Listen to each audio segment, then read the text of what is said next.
Call. Genevieve revealed a string of numbers, pressing her nails on the woman's neck. The latter's legs went weak. Immediately, she turned and shot Erica a pleading glance. Gee, Genevieve, don't be reckless. Panic-stricken, Erica never expected Genevieve to do such a thing. You don't even have a home now. Who else can you contact for help? She was Genevieve's friend for several years, so she knew very clearly about Genevieve's social circle. On top of that, she had already bribed Genevieve's friends who had a good family background. There's no way she could get anyone to come to her aid. You better call that number, Genevieve said that through gritted teeth. Her nails already pierced the woman's neck. The latter's legs trembled in fright with her mouth agape. Erica's face fell. She was afraid that the woman would call out her name by accident. Gnashing her teeth, she reluctantly called the number mentioned by Genevieve. Soon enough, the call got through. Hello. Hearing that familiar voice, Genevieve was on the verge of tears. Gulping down a mouthful of bloody saliva, she mustered up her strength to say, I'm Genevieve. Come to the police station, in Yellowview. As long as she could get to the hospital to see her grandmother, she would not mind giving up her own life if the man decided to claim it. Her own dignity paled in comparison to her only kin in the world. In a flash, the policeman rushed over to the source of the commotion. Nevertheless, the moment they saw that Genevieve was gripping the other woman's neck, seemingly intending to perish together with her, the policeman dared not barge in rashly. Ads by Pub Future. Time ticked by. Erica did not see anybody coming. She figured that Genevieve had to be bluffing, so she wanted to instigate the policeman to subdue Genevieve. Yet, the next second, a man who was around 30 years old was seen striding toward the detention room in a hurry. When Genevieve saw that man, a sliver of hope flashed across her eyes. She pleaded pitifully, bail me out. Please, I need to go to the hospital. Wearing a grim countenance, the man nodded and spun on his heels very quickly. Within a minute, not only did the man return, but he also brought along the chief of police. When the man stepped in to help Genevieve out, the chief even asked in a courteous manner, Mr. Sullivan, do you need me to arrange for someone to get you two to the hospital? No, it's fine. Erica gawked at the man leaving with Genevieve in his arms. She was beyond astonished. Chief, Genevieve's suspected of murder. How could we release her? She questioned the chief. Since we have no concrete evidence, we can't detain her here any longer. The chief was rather impatient as he added, just leave if you have nothing else to report.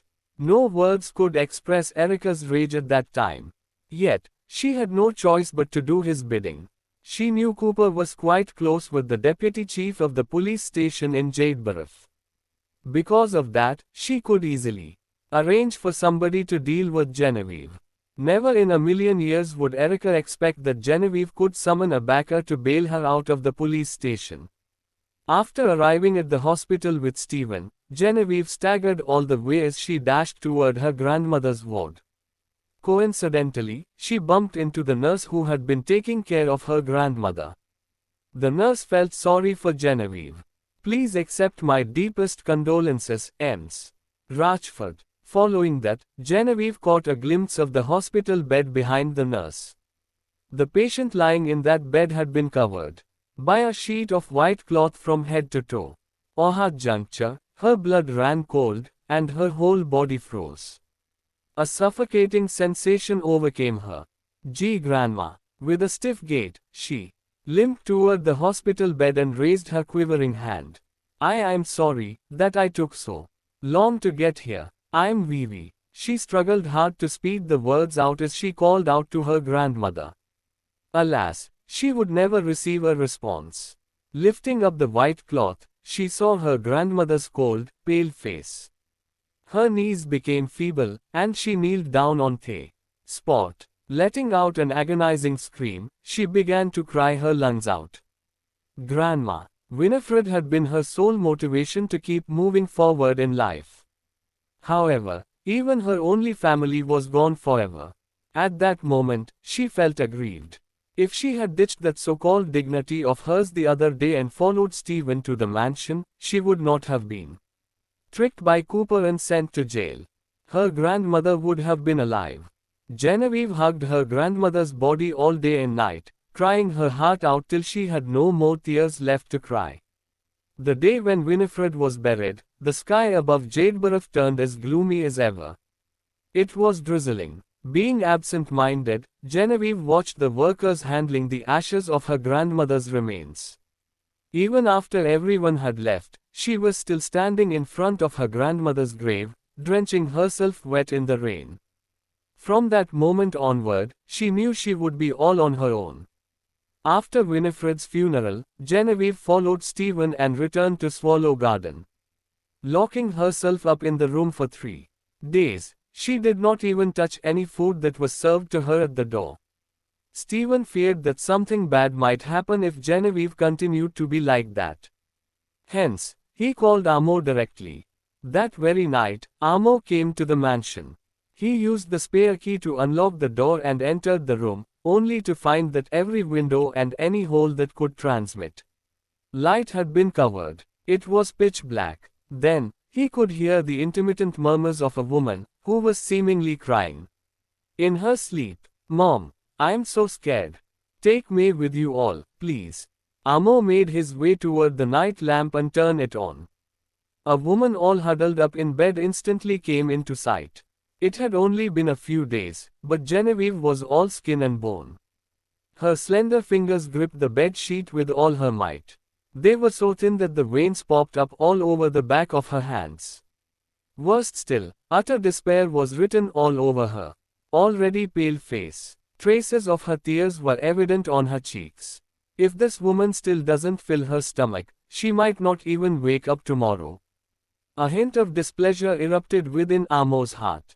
He picked up the bowl of oatmeal that he had brought in earlier and drank a mouthful of it. Then, he leaned over to the woman and locked his lips on hers. Forcing open her mouth with his, he fed her the oatmeal through her teeth and down her throat. Perhaps Genevieve was too famished that she instinctively swallowed the oatmeal even in her slumber. Just like that, she was fed one mouth after another. In a matter of minutes, her stomach was filled with that bowl of oatmeal. Amo's bunched-up brows also relaxed on that note. He tried to withdraw his hand from the back of Genevieve's neck, yet she clenched his hand and placed his palm on her cheek. "Mom," muttered Genevieve. It was as if she had found someone to rely on. Her warm tears soon wetted the man's hand.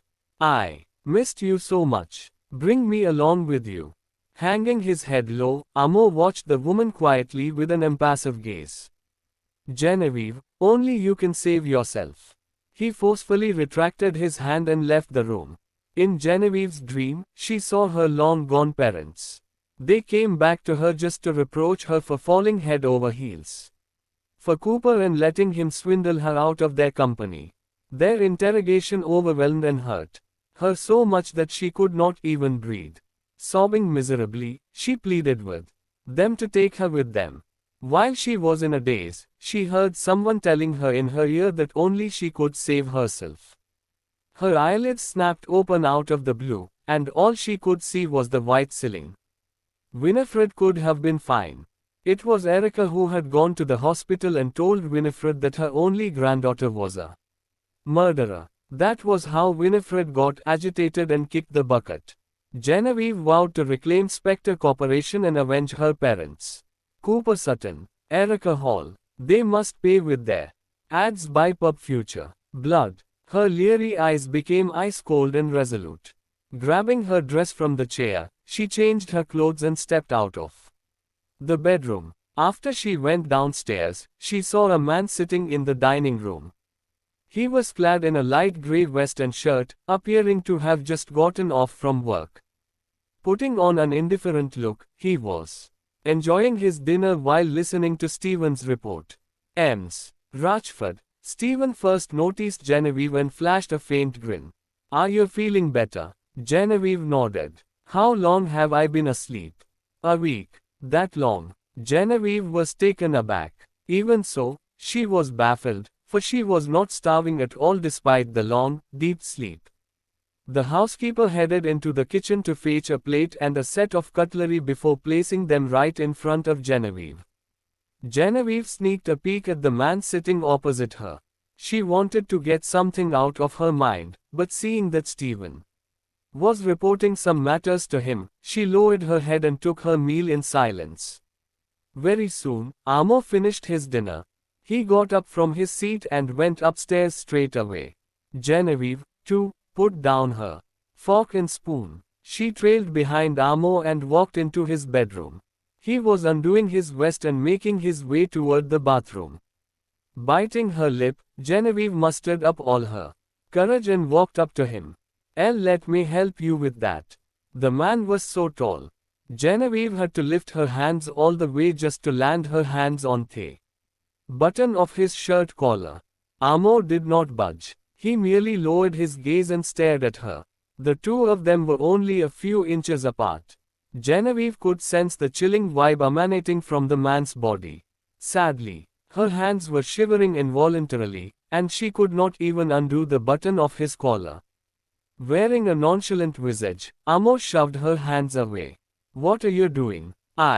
Genevieve pursed her lips. Thank you for getting someone to get me out of the police station. If it had not been for him, she would have been detained at the police station and then summoned to court.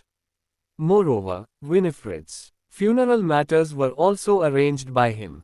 Now, I'm left with nothing. All I have is this. Thinking of all that, Genevieve unzipped the dress on her back, and the dress fell to the floor. As she exposed her fair skin to the air, her body shuddered slightly. Amo was standing face to face with Genevieve, so of course, it was inevitable for him to witness it all. His breath quickened a little. Noticing his gaze, Genevieve felt uneasy. Placing her hands on her chest, she appeared to be covering something. Please help me. I am begging you. I need to take back Spectre Corporation, she said, her voice thick with bitterness. Spectre Corporation is the legacy my parents have left for me. I have to get it back no matter what. And so you strip in front of me. Shooting her a piercing glare, Amo sneered, even the women in the brothel would try to flirt with the guests to seduce them, but you look totally like a zombie standing right before me. The only difference is your fairer skin. Genevieve did not anticipate any of that. She surrendered to him the last bit of dignity she had, only to be bombarded with such a nasty criticism in return. The sudden surge of humiliation made her cheeks flush as red as a tomato. At that moment, Amo's phone rang. I'm not interested in zombies. Put on your clothes and go back to your room. As the man dropped the words, he paced toward the window and answered the call. Genevieve, in turn, hurriedly put on her dress and scurried back to her room, keeping her head low the whole time. Slamming the door behind her, she slipped down against the door and sat on the floor. As she thought of what he had just said to her, she felt ashamed yet upset as she buried her head between her arms. She had no idea who that man was exactly, but he seemed to know every single thing. He could even ask the chief to personally send her out of the police station. That alone was sufficient to prove that he was no ordinary man. She had thought that he wanted to bed her. Besides, she could offer him nothing else but that. Still, she was utterly rejected by him a while ago. When she woke up the next day, Genevieve hurriedly descended the stairs only to find the driver, Stephen, on the first floor. Amo was nowhere to be seen. Morning, Ms. Rachford, Stephen greeted. Mr. Faulkner told me to bring you to buy some clothes later before he left. Okay. Genevieve nodded, but she was puzzled inside. If the man is not interested in my body, why is he so nice to me? After breakfast, Stephen drove Genevieve to the city's largest shopping complex. He dropped Genevieve off to shop on her own as he looked for a parking space. Alas, Genevieve was still reeling from her grandmother's death. She was in a daze as she walked inside the mall. Miss, these are the latest designs. You can try it on. A sudden voice was heard next to her, shocking Genevieve from her stupor. Without realizing it, she had walked into a luxury boutique and stood next to a rack. At that instant, she recalled her purpose for coming here, which was to buy some clothing for herself. She forced herself to feel perky and was about to take the snow-white silk dress off the rack when a hand suddenly darted in and snatched the dress away from the rack before she could. The owner of the hand did not think she was being rude as she offered the dress she snatched to the person beside her. Erica, look at this. It'll look beautiful on you. Genevieve turned around sharply at the source of the sound and saw a few women choosing some clothes next to her. Erica, who was surrounded by two women, was wearing the latest maxi dress from Desiree and holding a Hermes bag in her hand. She looked flashy and extravagant. This is nice, Erica praised her friend's good eye before she felt a piercing stare directed at her. She turned around and, ads by Pub Future, found Genevieve standing not far away. Genevieve looked pale and seemingly unwell. Ever since Genevieve was posted out on bail, Erica had secretly investigated the man and discovered he was someone's driver. She would have never thought the driver was this capable. Moreover, he even had the money to sponsor Genevieve's trip to a luxury boutique. As Erica thought of Genevieve's fall from grace, she felt pleasure at the latter's misfortune. With a smug smile on her face, she walked over to Genevieve. What a coincidence meeting you here, Genevieve. Genevieve stared at Erica with hatred. She was so angry that her hands balled into fists, and her fingernails dug into her palms. She wished she could end Erica then and there. However, she had nothing now. She was even rejected by the man cruelly the day before, so she couldn't defeat Erica. As she thought of that, her eyes dimmed. Then she turned to leave. Seeing that Genevieve looked depressed, Erica knew she couldn't pass up the opportunity to bully her. Genevieve, Erica blocked her away. I know you're still sad about your grandma's passing. Here, take this. There are 500,000 deposited on the card. Since we were classmates, I'll give this to you. She took a card from her bag and tried to stuff it to Genevieve. I don't want it. Genevieve yelled and swatted Erica's hand away. One of Erica's friends scoffed, Genevieve, how could you do this to Erica? Erica was worried about you. She gave this money to you because she was afraid you'd go hungry. Everyone knows you've slept with some random man. Do you think anyone would want you in their company? The other chimed in, I don't think she needs to work since she has that pretty face. She only has to spread her legs in any club, and she'll get loads of money. Haha, you're so mean. As Erica's friends mocked Genevieve, Erica watched on with a smirk and did nothing to stop them. Erica used to be a nobody next to Genevieve. She was jealous of how others admired Genevieve, envious of Genevieve's family background, and eventually wanted everything Genevieve had. And finally, her wish had come true. Their positions had changed. Erica tried to stuff the card to Genevieve again and said gently, stop being so proud. Genevieve, take the card. I think your departed parents and grandma wouldn't want you to wallow in misery. Genevieve endured her sarcasm, or at least tried to. When she saw how arrogant Erica was being as she kept mocking her family members, she couldn't stand it anymore and grabbed Erica's collar, slapping her on both sides of her face. Genevieve slapped her again and again, all with considerable force. Immediately, Erica felt her cheeks burn with pain and tried to push Genevieve away. However, Genevieve managed to grab Erica's outstretched hands and slapped Erica even harder. Genevieve, what are you doing? Alarmed, Erica's two friends tried to help Erica. But after Genevieve glared murderously at the duo, they stood rooted to the spot out of fear. This woman is too scary. I am still a Rajford even if I have lost everything, declared Genevieve while she kept slapping Erica. For as long as I live, I swear I will revive the Rajford name. As for you, even if you cover yourself with branded goods, the foul countryside stench You Amit cannot be masked. Soon after, a large crowd formed due to the commotion in the store.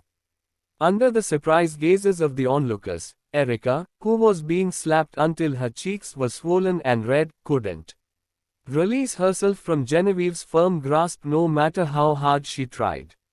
After a full 3 minutes, Genevieve stopped slapping. Then, she looked coldly at Erica before saying, "The one who should be afraid now is you. One day, I'll come back for my revenge. You'll pay for what you did to my grandma." The deep hatred in her eyes scared Erica. She shuddered involuntarily, and traces of terror flashed in her eyes. "Impossible. You've lost everything. You can't come back from this." This thought allayed Erica's fears. When she raised her hand and tried to return the slap, a hand emerged from her side, grabbed her wrist, and flung her away. Erica couldn't help but release a cry of pain as she was sent to the ground. "Finding a parking spot took me quite a bit of time," the man explained. The man was none other than Stephen Eames Rochford. "Do you have your eye on any of the clothes here? If not, we'll visit another shop."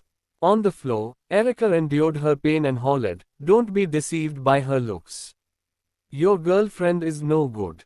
She's dirty." Stephen did not spare a glance at her as he faced only Genevieve. "Let's go, Eames Rochford." Soon after that, they left the boutique. When Erica saw both of them leaving just like that, she was so angry that she felt like screaming. Subsequently, she whipped out her phone and called the police. Say cameras were no. Alas, she was told that the deputy police chief was currently outstation, and the surveillance cameras at the boutique were not operating. This meant that there were no actual recordings of the incident, and the police couldn't do anything to Genevieve. Without proof, do I just let her leave like that? The more she thought about it, the more upset she became, and eventually, she ditched her friends and went to Spectre Corporation. Cooper was going through some documents when he heard a knock on the door. When he raised his head, he saw Erica. "Why are you here, Coop?" Erica whined. She walked over to him and sat on his lap. "I saw Genevieve just now in the shopping mall. I talked to her, but she did this to me." Erica removed her mask and revealed a swollen face. Even though she had tried an ice compress on it, it was still inflamed, and she looked terrible. Cooper frowned. "She did this." Erica nodded. "Do you remember the last time I told you there was someone who bailed out Genevieve from the police station? I found that man is someone's driver. He's about 30 years old. Don't you think she shouldn't resort to such methods even if her family is gone? I gave her money because she's my friend. I wanted to dissuade her from doing those kinds of things so that she won't betray her deceased parents' expectations. But not only did she not take my money, she even slapped me and yelled at me."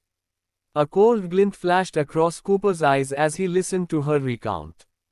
Chapter 14. Although Cooper had said nothing, Lai had tacitly consented to how Crickwine Genericevier's grandmother and said something to aggravate her wicked until she died. Additionally, he had also acquiesced to Lyrica sending people to comment Cineverve in the police detention room. The Rochford family had owed him too much, so much that they couldn't repay him in full even after dying. He did not want Genevieve to live in comfortable life either. However, when Erica recounted how far Genevieve had gone, such as submitting herself to an old man because she wanted to be posted on bail, Cooper felt a twinge of agitation.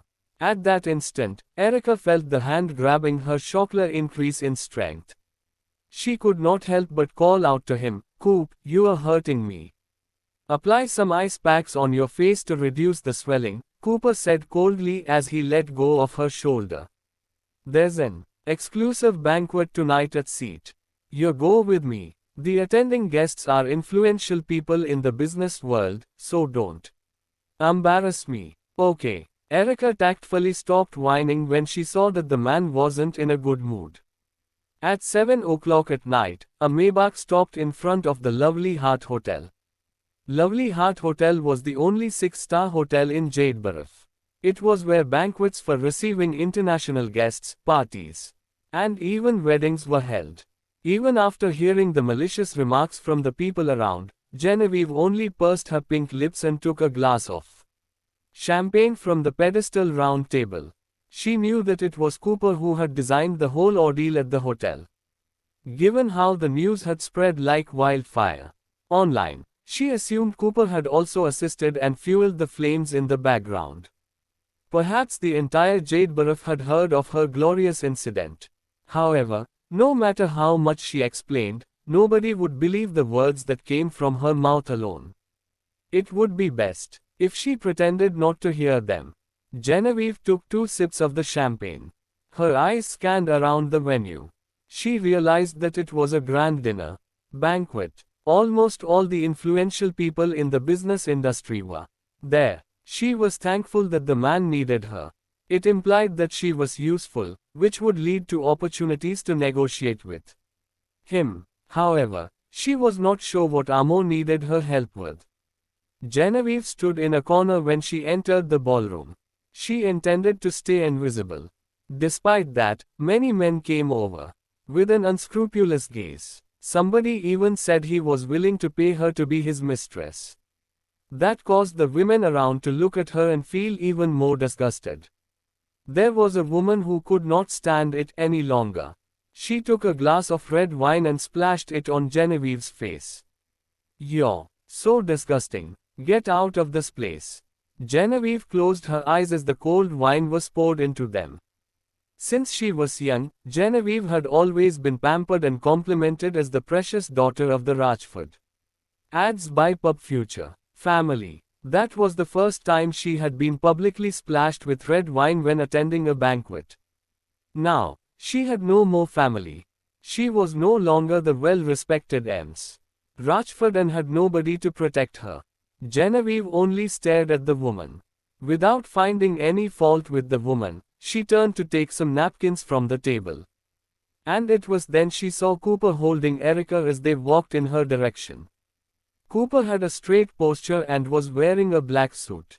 There was a polite smile on his face, and he looked like a gentle fellow. Mrs. Jones. Erica had attended plenty of banquets and such, so she could easily recognize Mrs. Jones. As she went over to greet her, she complimented, "Your pearl earrings look really good on you." Seeing that the woman was in a bad mood, Erica asked, "What's Ronnie, Mrs. Jones?" "I've met somebody with a bad omen." Mrs. Jones glared at Genevieve, who had been splashed with red wine. "She has thoroughly embarrassed the Cutchford family. I don't even know how she can make her way to the banquet." Erica followed her gaze and saw the woman with a head full of wet hair. The woman was Genevieve. When Erica thought of how Genevieve had slapped her in the shopping mall, she could feel the pain in her cheeks. She secretly glared at Genevieve with bitterness. Not long after, Erica noticed that the gown Genevieve was wearing seemed to be an extraordinary one. Enviously, she walked in front of Genevieve and glanced at her from head to toe. "If I am not mistaken, this gown is a limited edition from the fashion show by Elaine's. Even celebrities couldn't purchase this." "Genevieve, how did you get this?" After pausing for a moment, she deliberately increased her volume and said, "Although your boyfriend, the driver, drives a luxurious car for somebody, he can't afford this gown, Riggy." Hearing Erica's words, the women around looked at Genevieve disdainfully. Mrs. Jones mocked, "She most likely got it by deceiving another man. It seems that she has put in a lot of effort just to come to this banquet. And she calls herself the daughter of the Rajford family. She's such a disgrace to Mr. Rajford. Gosh, I feel so sorry for Mr. Sutton. He thought he had married a good wife. Who would have expected his wife to be that kind of person?" Genevieve ignored the gossip. She wiped her face and the stains on her gown with a napkin. When she was about to leave, a tall figure blocked her way.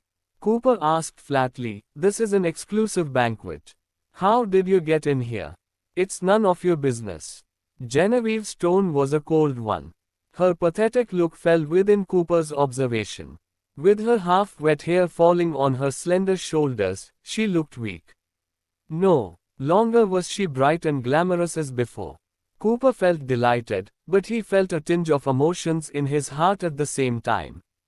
Genevieve felt that her wrist was about to break. She glared at Cooper and said with resentment, "Cooper, this is a banquet. There's nothing between us anymore. Are you going to hurt me? I don't want anybody who isn't supposed to be here to sneak in." Cooper then shouted for a waiter. He was about to ask Genevieve to leave. Beside him, Erica could not help but utter, "Coop." Noticing the aggrieved look on her face, Cooper understood what was on her mind. He held Genevieve's wrist tightly and said, "Eri told me she met you in the shopping mall this morning, and you slapped her. You should apologize to her for how many times you've slapped her. If you don't, I'll ask her to slap your back." Genevieve could feel the eyes of the busybodies on her. Her body trembled as the light shone on her pale face. A year ago, she had married Cooper in the same ballroom. Now, a year later, in the same ballroom, she was humiliated by the same man and his mistress under the eyes of many. She insulted my late parents first. Why do I need to apologize? Genevieve bit her tongue and remained calm. After a while, she chuckled coldly. "ABTCH and a son of ABTCH. Both of you are indeed a match made in heaven." Cooper's eyes darkened. He gave her a slap across the face. Genevieve did not manage to lift her hands to block him in time. She staggered a few steps back after the slap and was about to fall over when a hand stretched out and held her waist. "Mr. Sutton, what are you doing to my date?" The man's monotonous voice sounded from above her head. When Genevieve stabilized herself and stood up, she looked to the side. A man was seen standing silently, wearing a black suit, with his hand in his pocket. His whole body exuded a cold aura. The man's appearance was like a sedative that greatly eased Genevieve's heart.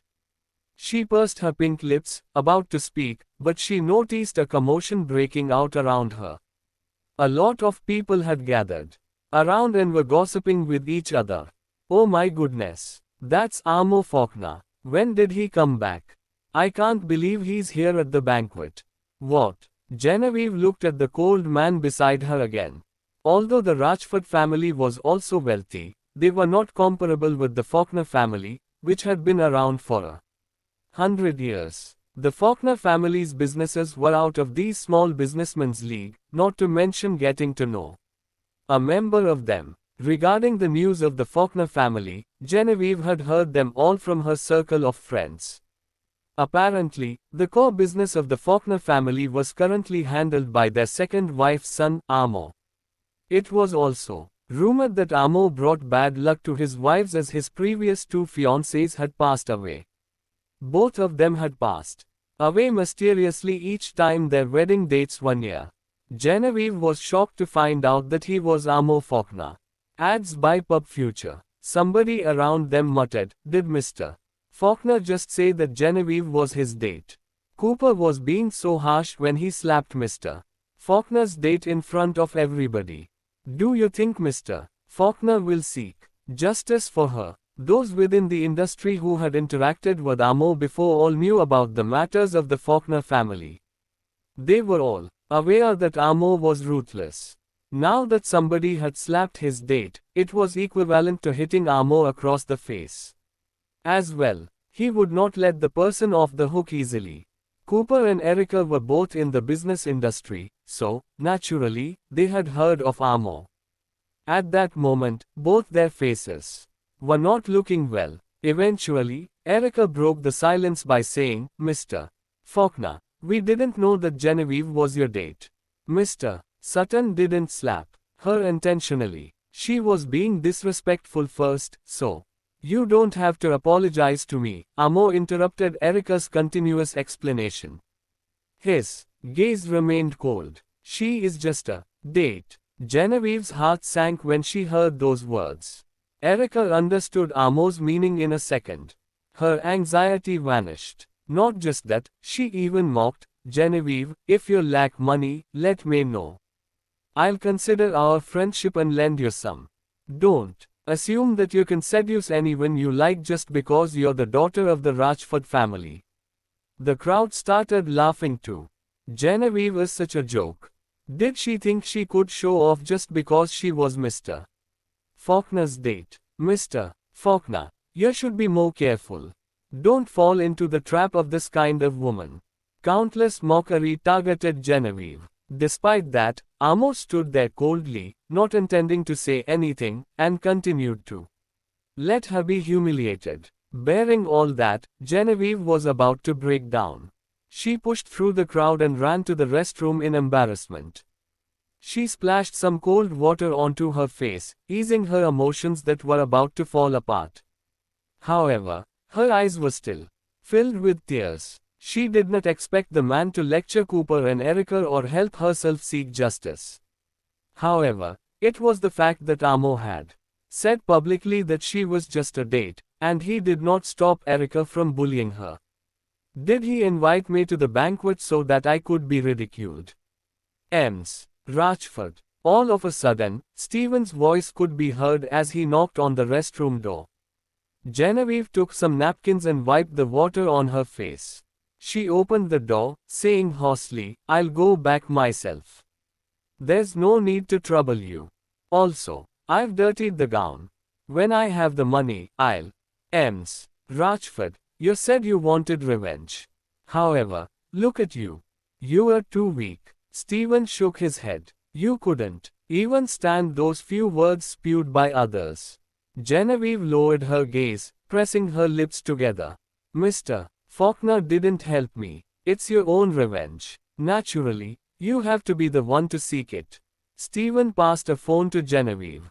Mr. Faulkner has already said that you can only count on yourself.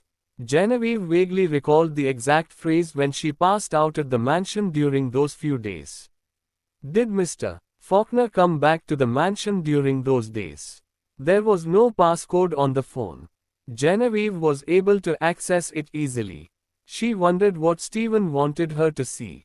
Very soon, she found a video from the album. After she finished watching the video, she knew what she had to do. Her depressed feelings disappeared instantly. Genevieve returned to the ballroom. She looked for a waiter, mumbled a few words, and shoved the phone into the waiter's hands along with some cash. The stack of cash moved the waiter. He swiftly turned around and left. Erica was currently chatting with several rich ladies, and she was making fun of Genevieve's downfall. The sharp-eyed Erica immediately noticed Genevieve when the latter returned to the banquet hall, and a cold smile appeared on her face. This woman is really pitiful. She has been humiliated like that, and she still has the courage to return. Before Erica could say something to Genevieve, the woman who had poured wine on Genevieve earlier yanked the latter over. You slapped Ms. Hall a dozen times. Do you think we're going to let it slide? Go apologize to her. She's a mistress and deserves to be beaten. Why should I apologize to her? Genevieve declared firmly and shook the woman's hand off. The current Genevieve was arrogant and confident compared to her pathetic state a moment ago. Erica did not understand how Genevieve regained her confidence after coming back from the restroom. Then, she said, indignantly, Genevieve, we're friends. You've done something improper, yet you want to slander me. Amo had also stated that Genevieve was just his female companion. I'm slandering you. Genevieve sneered coldly and moved closer to Erica. Do you dare to swear an oath to everyone here that you, my best friend, have never seduced my ex-husband and had a 3-year-old child with him? Her bright eyes that carried a hint of coldness made Erica tremble. The latter pushed Genevieve away with force. Why should I make an oath for something I have never done? Genevieve replied coldly, you're guilty, so you dare not give us your words. The other woman seemed to be siding with Erica and said, Genevieve, everyone here will not be fooled by you.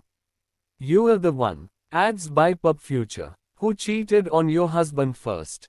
You are a lowly and shameless woman. Moreover, I believe that Ems Hall isn't that kind of person. Is that so? Genevieve raised her eyebrow and revealed a faint smile. I have an interesting video. I'll play it on the projector screen for everyone to watch. As her words fell, the huge projector screen in the banquet hall lit up all of a sudden. Soon, a video began playing on the screen. The first scene was Cooper and Erica talking in the hotel. Their conversation was heard clearly by everyone present. You're really ruthless. You're not leaving even a penny to Genevieve. I heard her grandmother's medicine is quite expensive. She's already that old. It's best if she is dead.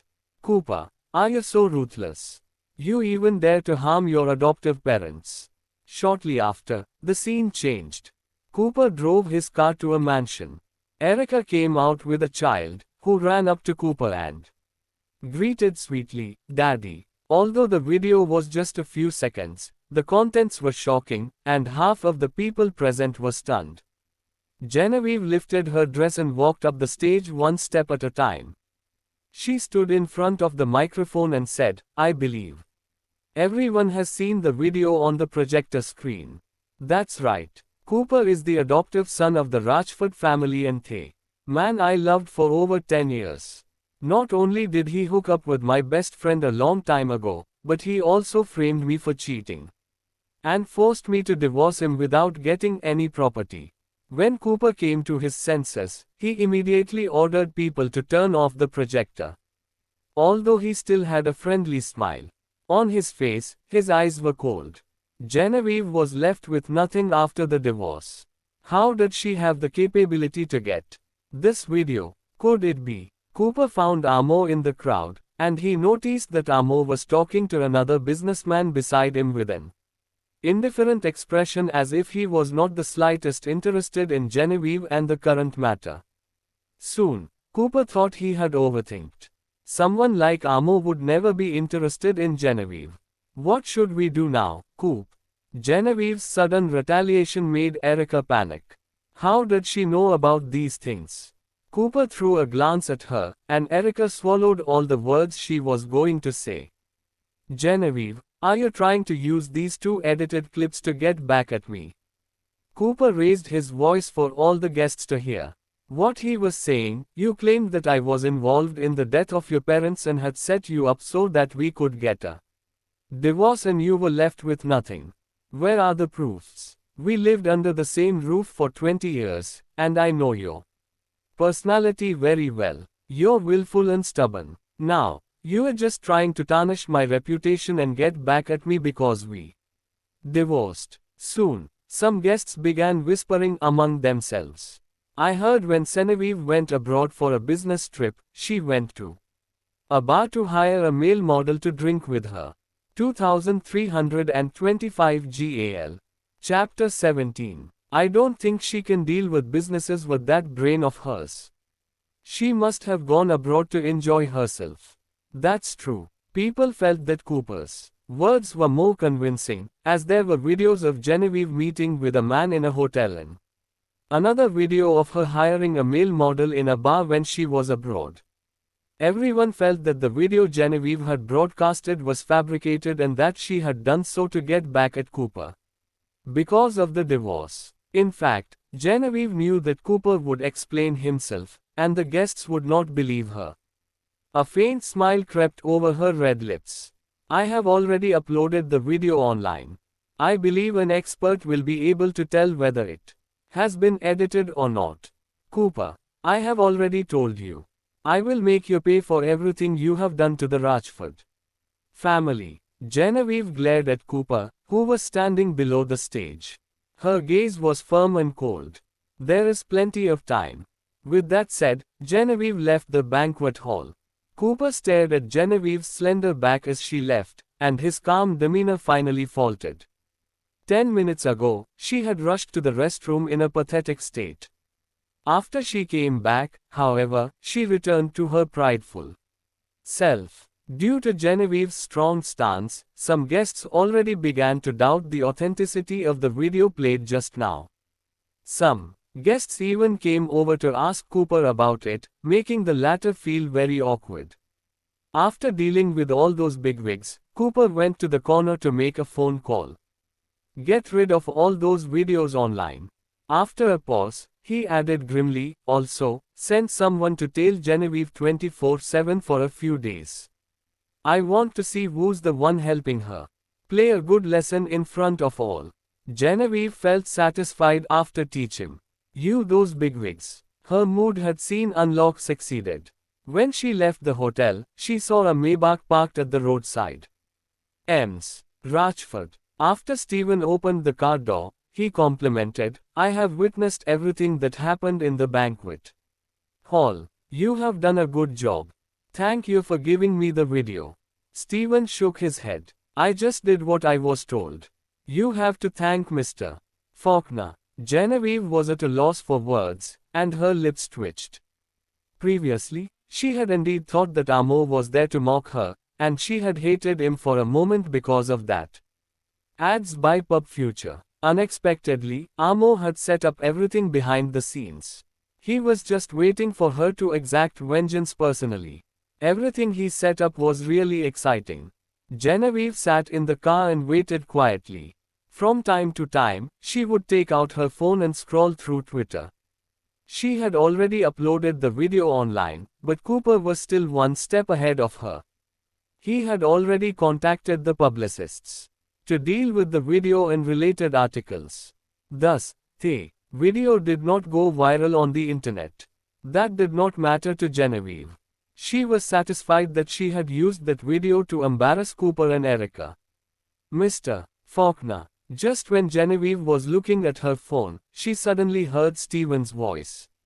Very soon, a figure entered the car. Amo had a faint scent of smoke and alcohol on him. The scent enveloped Genevieve like a net, and she instinctively straightened her back and leaned as far as possible to the other side of the car door. Amo seemed to be very tired. He rested with his eyes closed the moment he got into the car while leaning on the car seat. The car drove off slowly, and there was a pin-drop silence in the car. Genevieve hesitated for a few seconds when she saw a pharmacy that was open for 20 hours daily at the roadside. In the end, she asked Stephen to stop the car and went inside to buy some medicine that was good for curing hangovers and a bottle of water. Seeing that Amo was still resting with his eyes closed, Genevieve said softly, Mr. Faulkner, I bought some medicine for you. And it's good for curing a hangover. If it was not for Amo, she would not have the confidence to teach Cooper and Erica a lesson while everyone was watching. She felt very grateful to him. Seeing that Amo did not move, Genevieve thought that she had spoken too softly and so she leaned closer. Mr. Faulkner. Just as she was about to speak again, the car that was moving steadily suddenly did a quick turn. Genevieve was caught off guard and crashed into Amo's chest. She could feel his warm skin underneath his clothes. A few seconds later, Amo's teasing voice came from above her head. Do you like throwing yourself into my arms that much? Genevieve's face reddened, and she pulled herself away from him frantically. Stephen, who was in the driver's seat, apologized. Sorry, Mr. Faulkner. There was a car that ran the red light. I made a quick turn to avoid it. Genevieve's awkwardness was alleviated after she heard Stephen's words. She handed the medicine to Amo. Mr. Faulkner, I saw that you drank a lot of alcohol earlier. Your head will definitely hurt at night if you go to bed without taking this medicine. Amo shot her a glance before he took the medicine from her and ate a tablet of the medicine. Genevieve watched him raise his head to drink the water. His Adam's apple bobbed as he gulped, and he looked very seductive. She turned her head away hastily and struck up a conversation in order to ease the awkwardness. Mr. Faulkner, thank you for tonight. What I did was give you an opportunity. It was up to you how you would use it. As Amo spoke, he paused before continuing. Previously, you begged me to help you take back Spectre Corporation. I am willing to help. Genevieve thought of that night when she took the initiative to offer herself but was disdained by the man. Her face reddened. Instantly. Could it be that he Amo seemed to see through Genevieve's thoughts through her expression. He sneered and said, "Don't worry. I'm not interested in your body." This time, Genevieve was taken aback instead. "Mr. Faulkner, what do you want, then? I don't have anything to give him." Amo rubbed his fingers on the water bottle and said flatly, "My grandmother is getting old, and she wishes for me to get married and have kids soon. I need you to marry me. You will get the title of Mrs. Faulkner after the marriage. You can take advantage of the youth and do anything you want. I won't stand in your way. After half a year of our marriage, I will gift you with Spectre Corporation." Although Spectre Corporation wasn't as well known, it was still one of the top 100 major listed companies in the nation. The other companies wouldn't have that much money even if they wanted to acquire it. Yet Amo said he would get Spectre Corporation back for her in half a year. Genevieve was in dire need of backing at that point, and Amo was undoubtedly the best option. Hence, she wished she could agree to his request immediately. However, the moment she calmed down, she recalled the rumors about him and clenched her fists slightly. She heard that he had married twice, but both ended with the bride dying a day before the wedding. Though none mentioned it up front, people were secretly gossiping that he brought about the death of his wives. A while later, Genevieve couldn't help but ask, "Why me?" Indeed, even if both Amo's marriages were unsuccessful, the Faulkner family was undeniably a great, aristocratic family. Whoever married into the family would surely get to live a life of luxury. Many women would still want to try their luck despite knowing they might die. "Since you have no family background and relatives, you won't pose a threat to me," Amo answered flatly. Genevieve was at a loss for words at his reply. Shortly after, she remembered that his first fiancée was the youngest daughter of the cruise ship tycoon in Zeedles. The tycoon was so upset upon hearing the news of his daughter's death that he got admitted to the ICU. It took $2 billion from the Faulkner family to quell this incident. The second woman was the daughter of the chairman of a famous food company. Her death had allowed the chairman to reap a sum of money from the Faulkner family too. Ads by Pub Future. It was then that Genevieve realized why he had been kind to her and helped her multiple times. "Since I have no family background and relatives, I am easy to control. He doesn't need to worry about getting a request for a sizable amount of compensation from the Rajford family if I suddenly die." Upon figuring out the scheme underneath his calm voice, Genevieve instantly felt shivers down her spine. After taking a deep breath, she replied with a look of determination, "All right, I'll marry you. As long as he can help me avenge myself, I'll even offer my life to him without hesitation." Amo's cold expression linearly turned warm.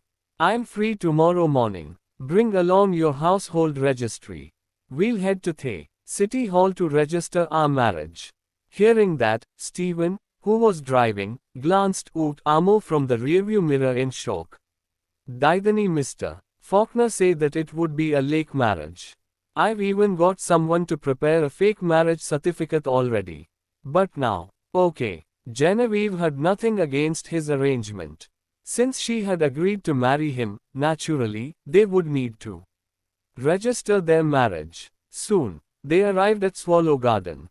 Genevieve followed Amo upstairs. When she saw him close the door after entering his bedroom, a sense of relief washed over her instantly and her nervousness dissipated. Upon returning to the guest room, she took a shower and went to bed. Unfortunately, she didn't have a good night's sleep. Quote, as soon as she closed her eyes, she recalled her deceased parents, Winifred's cold corpse in the ward, and Cooper's cold gaze. All of those were like a massive weight pressed down on her chest, suffocating her. The next day, she woke up feeling slightly dizzy. When she came downstairs after washing up, Amo was already sitting at the dining table, enjoying his breakfast with Stephen waiting at the side. "Morning, Ms. Rajford," Stephen greeted her. "Morning." Genevieve smiled and sat across from Amo. The breakfast was then swiftly served to her by the housekeeper. Genevieve ate the bread absent-mindedly. Occasionally, she would raise her head and sneak a glance at Amo. He was having his mackerel gracefully with a tablet in one hand, not making any sound. After a moment of deliberation, Genevieve piped up.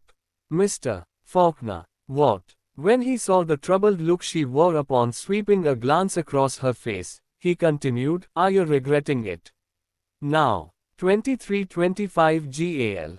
Chapter 19. 3/3. No. Genevieve mustered up her courage and uttered, "Before we get our marriage certificate, can we sign a contract? If I pass away in an accident after our marriage, you'll need to take back Spectre Corporation within half a year as per contractual commitment and manage it in the name of the Rajford family. As for the earned money, donate them to the children's emergency fund. Is that all?" Her words seemed to amuse Amo as he broke into a few chuckles. "Yes, that's all." Slightly embarrassed, Genevieve pursed her lips. She knew Amo had helped her several times before and was aware that it was shameless for her to make such demands when she could offer nothing in return. However, everyone was afraid of death, and she was no exception. Amo instructed Stephen, "Get the lawyer to prepare a contract and send it over." "Yes, Mr. Faulkner." With that, Stephen went to get it done. Immediately, since Amo was downstairs early, he had finished eating before the contract was sent over.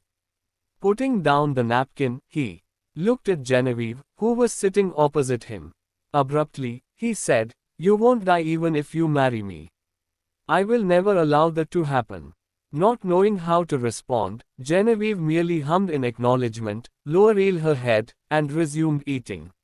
Stephen was indeed efficient. Approximately 20 minutes after he made the call, a refined lawyer in a suit arrived at the mansion. Amo passed the contract to Genevieve. "Take a look and let me know if there's anything you want to change." Genevieve took the contract and went through the content once, only to find all her requests inside without a tilde. Just as she picked up a pen and was about to sign at the bottom of the last page, she paused for a few seconds before signing it. Swiftly soon after, once the lawyer left, Amo glanced at his watch. "Did you take your household registry?" "All my important things are with Maria. She's the housekeeper who took care of me before. The same goes for my household registry. I'll get it from her on the way later," Genevieve said while picking up the unlock. Succeeded. Amo hummed in reply and headed out with her. When they reached the outdoor parking lot, Amo's phone rang. After glancing at his phone, he answered with a frown. "What's the matter?" Amo's face fell as the person on the other end said something inaudible to Genevieve. Following that, he hung up the phone. "Stephen, escort Genevieve to take her household registry. I'm going out for a while." Having said that, Amo got into the ads by Pub Future driver's seat of the Maybach and swiftly drove away from Swallow Garden. Did something happen at the company? Afraid that Amo had something urgent to deal with, she wanted to ask Stephen to help him instead. However, as if he could see through her mind, Stephen smiled slightly and started, "It's nothing urgent if Mr. Faulkner doesn't ask for my help, so you don't have to worry, Ms. Rajford. Please get in the car." "All right." At his reassurance, Genevieve bent down and got into the car, putting her worries aside. Maria lived out of town, and it took approximately 20 minutes for them to reach her house. Genevieve went upstairs, leaving Stephen waiting for her downstairs. Before she could knock on the door, she heard a clang, followed by Maria's yelp of pain from the inside. "Maria!" Genevieve's heart sank. She banged on the door and yelled, "Are you all right?" When there was no response, her heart sank deeper. Maria watched her grow up. She only had Maria left ever since Winifred had also passed away. Genevieve fished out her phone and was about to call Stephen to come upstairs when the door suddenly swung open, revealing Maria's face. "Ms. Rajford, why are you here?" "I've come over to retrieve something." Before Genevieve could heave a relief sigh at the sight of Maria, she noticed her bending her back with an abnormal expression on her face. Maria, what happened to your back? Maria forced a chuckle. I'm fine. I fell and sprained my back just now. You were sweating all over your forehead, and you were telling me you're fine. Quick, let's go to the hospital. Knowing how fragile Maria's body was at her age, Genevieve quickly supported her and led her to the elevator. Why are we going to the hospital? There's no need for the trouble. Just as Maria wanted to reject her, an unbearable pain surged from her back, causing her to cry out in pain once again. Seeing that, Genevieve grew more anxious. Once they reached downstairs, Genevieve helped Maria into the back seat carefully. Stephen, please head to the hospital. Stephen quickly started the car. That day was coincidentally a Friday. So the hospital was full of people, especially in the orthopedics department. Even with a VIP number, there were still over 10 patients before them. As Maria began shouting louder and louder out of pain, Genevieve's brows creased tightly. Unfortunately, the VIP number required one's name as proof. Therefore, even if she swapped their sequence with someone before them, they would eventually get chased out. Bal, due to an incorrect name. Upon taking in how anxious she was from the side, Stephen hesitated for a while before approaching her, unable to hold back himself anymore. Mr. Faulkner has a friend who is a doctor at this hospital. He isn't from the orthopedics department, but his medical skills are broad. He can treat some small issues as well.